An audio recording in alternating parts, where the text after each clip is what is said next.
E no episódio de hoje eu trago para vocês um vídeo informativo com as principais notícias do dia que impactaram não só o mercado das criptomoedas, como também todo o mercado de renda variável. Comentaremos um pouquinho a respeito da inflação norte-americana que foi divulgada no dia de hoje, além também de algumas medidas que poderão ser tomadas pelo Banco Central americano que poderão gerar um enorme aperto monetário. Tudo isso vem logo após a vinheta, então fica aí e vem comigo.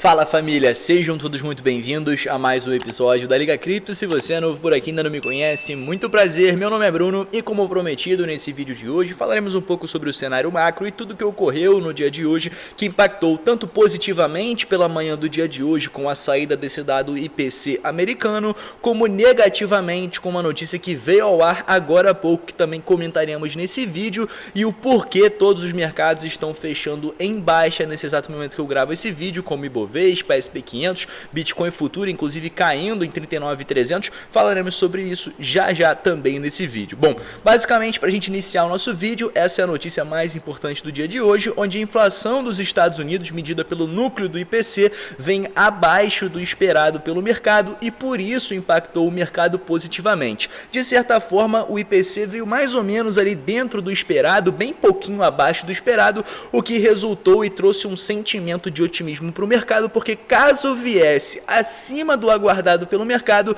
muito provavelmente teríamos uma pressão mais dura em relação ao aumento da taxa de juros já no mês de maio, o que teria uma pressão extra em cima do Fed para um aumento de certa forma mais acelerado e mais agressivo para então tentar controlar essa inflação que já é a pior nos Estados Unidos nos últimos 40 anos. Essa notícia ainda traz para a gente todos os dados completos que foram divulgados na manhã de hoje em relação ao IPC americano, que é o seguinte: nós temos dois dados, o núcleo da inflação nos Estados Unidos, que é na verdade um dado que exclui ativos como commodities e alimentos, que veio inclusive abaixo do esperado, era aguardado 0,5% para o mês de março e fechou em 0,3%. E você tem aqui anualmente falando, ficou em 6,5% e era previsto 6,6%. Geralmente o dado que é mais utilizado por um país quando se computa a inflação é a inflação cheia, utilizando todos os ativos para serem computados aquele dado.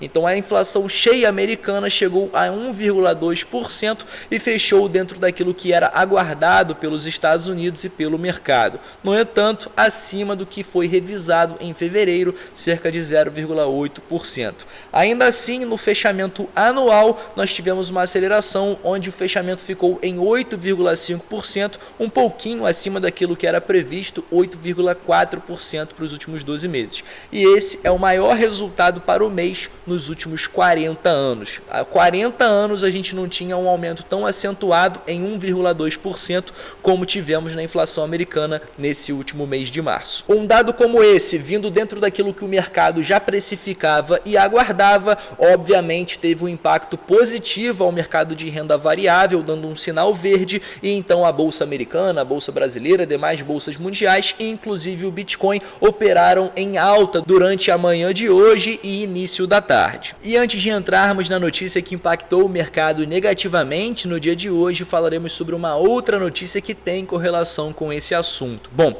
os Estados Unidos anunciou recentemente a liberação de mais 2,2 milhões de barris de petróleo por dia direto da sua reserva emergencial. Esse ato foi liderado pelo presidente norte-americano Joe Biden e, claro, tem o objetivo de tentar conter a alta do preço da commodity petróleo. Por que o petróleo tem subido tanto, Bruno? Por conta da guerra da Ucrânia, a Rússia sendo um dos principais exportadores dessa commodity e agora sancionada por boa parte da Europa e os Estados Unidos de poder vender esse petróleo, agora você tem uma oferta de petróleo reduzida no mercado e uma demanda que continuou constante. Então os países da Europa continuam precisando de petróleo, os Estados Unidos continuam precisando de petróleo, demais países que compravam petróleo da Rússia e não compram mais continuam precisando de petróleo e você tem agora uma oferta que foi muito reduzida, fazendo com que, se você tem menos oferta de um ativo e uma demanda constante, muito provavelmente o preço desse ativo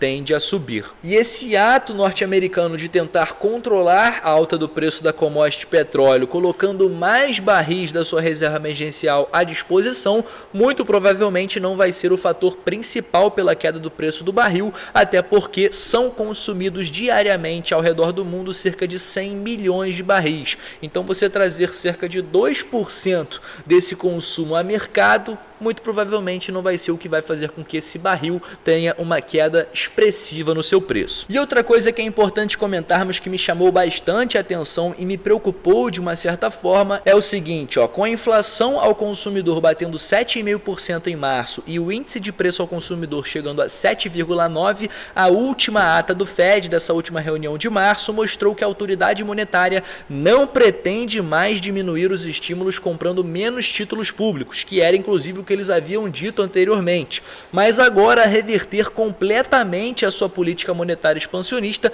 passando a vender títulos públicos no valor de 95 bilhões por mês a partir de maio. Então, ao que tudo indica, a partir de maio, o Fed não irá mais diminuir as suas compras de títulos públicos, como haviam dito recentemente, e sim agora começar a vender em grande escala parte desses títulos que foram comprados durante períodos de crise econômica, cerca de 95 bilhões ao mês a partir do próximo mês. Pensando nisso, em 12 meses, você tem quase $1 trilhão de títulos públicos vendidos em apenas um ano. E, imediatamente, é claro, o mercado já precificou a possibilidade de que as taxas de juros dos Estados Unidos alcancem 4 ou 4,25% em 2023, diminuindo a demanda agregada e, consequentemente, as expectativas quanto ao consumo de petróleo. Então, basicamente, esse dado que a ata divulgou para a gente recentemente, ela é muito importante porque tende a impactar macroeconomicamente e muito provavelmente gerar um impacto no mercado de renda variável e ativos de risco, tais como o Bitcoin. Se você tem os Estados Unidos, que hoje possui uma taxa de juros lá embaixo, em 0,25, podendo chegar a 0,75 a 100 pontos nesse próximo mês de maio, e você está falando de 4% a 4,25% em 2023, é muito acima daquilo que era precificado pelo mercado para esse ano de 2022 e possivelmente para o próximo ano, o ano de 2023. Então, realmente, se isso se configurar, se isso se concretizar, o impacto será grande e o aperto monetário, ao que tudo indica, será de certa forma acelerado. E falando agora sobre a notícia responsável por esse impacto negativo no mercado de renda variável e fechamento em baixa no dia de hoje, é o seguinte, nós falamos anteriormente sobre o petróleo, sobre uma medida norte-americana para tentar controlar a alta dessa commodity, o que claramente não vem surtindo efeito e não vem sendo suficiente para tentar controlar essa inflação global em commodities como petróleo e etc. Então, basicamente, a preocupação com a inflação global volta a limitar a exposição ao risco das bolsas e a Ibovespa pesou junto com a Nova York, foi por isso que a bolsa brasileira, a bolsa americana caiu. Então, com o investidor tendo em consciência que a inflação global segue aumentando, que a inflação norte-americana ainda não está controlada, que o petróleo está disparando em preço, muito provavelmente, na visão do grande investidor, na visão da baleia, investir em ativos de risco e ativos de renda variável talvez não seja o melhor momento, talvez não seja uma boa oportunidade. E aqui embaixo eles completam dizendo o seguinte: o petróleo Brent disparava mais 6% diante da notícia que a produção diária de petróleo e condensado de gás russo caiu a níveis de 2020, disseram as fontes. E em meio a essas sanções que o país russo vem sofrendo e a guerra da Ucrânia, as dificuldades de logística, dificuldades de produção aumentaram e por isso a Rússia hoje consegue produzir menos petróleo do que conseguia anteriormente. Por mais que a Rússia hoje não seja um grande exportador para países como Estados Unidos e Europa, o país hoje tem dificuldades para produzir como produzia em 2020. A OPEP, inclusive, que é a Organização das Nações que Exportam Petróleo, alertou mais cedo que pode ser impossível substituir potenciais perdas na oferta de petróleo russo, ou seja, com a Rússia fora da jogada na exportação de petróleo, muito provavelmente países como os Estados Unidos e a Arábia Saudita não vão conseguir suprir a demanda de petróleo diário sem a presença do país russo nesse mercado de exportação. Então, até o fim da guerra entre Rússia e Ucrânia e o fim dessas sanções, muito provavelmente o preço do petróleo tende a continuar subindo, também a inflação global nessa mesma tendência, o que tende a impactar o mercado de renda variável e a exposição de grandes investidores a ativos de risco, tais como o Bitcoin. Então ele comenta aqui embaixo que por mais que o mercado acionário tenha operado em alta em sua abertura por conta dos dados divulgados do ICP americano, que de certa forma veio dentro daquilo que é aguardado, o mercado acabou sendo impactado por conta dessa forte inflação global e o petróleo subindo mais de 6% na tarde de hoje. E para a gente finalizar o nosso vídeo, eu trouxe para vocês a cotação atual do Bitcoin entre 39.500. O cenário atual não é tão positivo como comentamos, um aperto monetário pode estar a caminho, ativos de renda variável e de risco não tendem a ser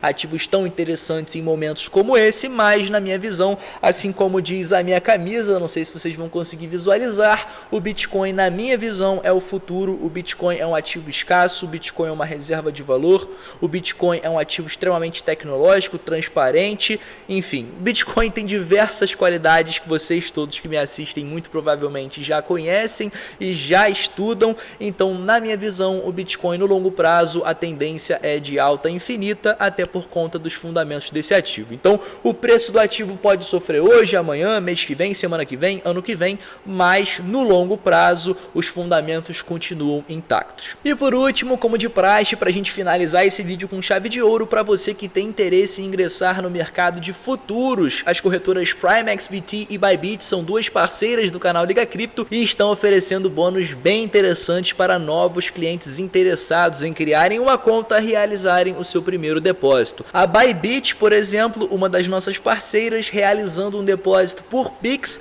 você ainda recebe um bônus para utilizar dentro da plataforma e além de realizar o KYC lá dentro, mais um bônus também é disponibilizado. Basta criar a sua conta com os links aqui abaixo na descrição e usufruir dos bônus que são limitados, então não perca tempo. Eu vou ficando por aqui e encontro vocês no nosso próximo episódio.